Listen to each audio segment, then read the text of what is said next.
Eh di ba nga kaka-unbox lang natin kahapon ng mga bagong halaman. Eto, unboxing series na naman tayo. So itong mga halaman na to ay galing Thailand. So mostly po ito ay mga aglonema plants. So samahan nyo ko ating suriin bawat isa ng ating mga bagong dating na halaman. Yes. Wow, free agad yung nabunot ko. Ayan, ibig ba sabihin neto tayo ay bebenasin. Free agad eh. Unang bunot ko dito, free agad. O, diba? O, ayan, saya-saya naman. Ang ganda ni Harlequin, oh. Ang ganda ng tindig. Tingnan mo. No, ang ganda ng formation, tsaka parang ang tibay-tibay niya. Orange Stardust. Ang cute niya, oh. Diba? Ito pa ang isang free. Ang ganda, diba?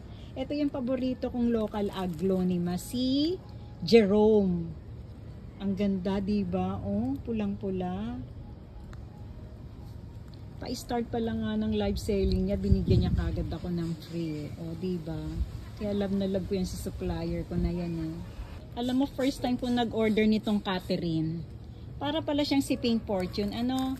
Kaya lang eto, mas mahahaba. Matutulis yung dulo ng dahon niya, oh. Ganyan.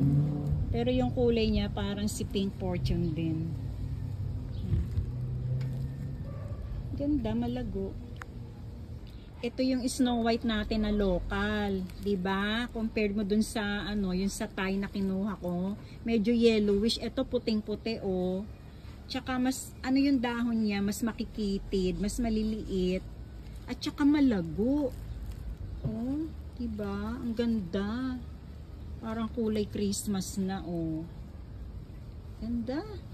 Kaya nakaubos na tayo ng isang kahon. So far, nakaka-10 halaman na tayo nang nabubuksan. So, proceed na tayo sa ating pangalawang kahon. Ito po pala si Sky Velvet. Ang ganda. No, ang ganda ng kulay niya. Napaka-sweet. Parang pinaghalong light of diamond at saka pink emerald. Ano? Pero malalaki ang dahon compared kay emerald.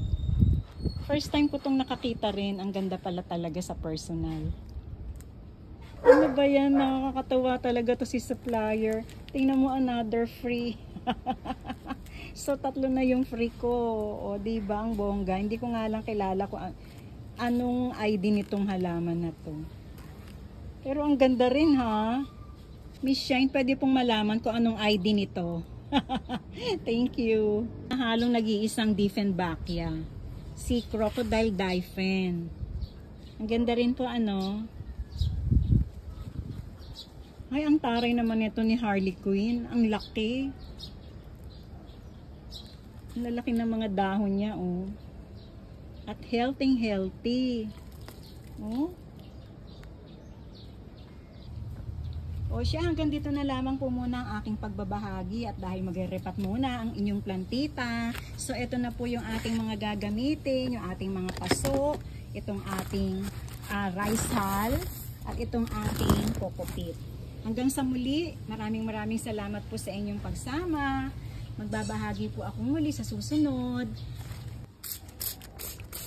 Sana po ay samahan niyo akong muli sa mga susunod pa nating mga unboxing serye ng ating mga halaman. Muli, ito po ang The Late Bloomer. Happy planting!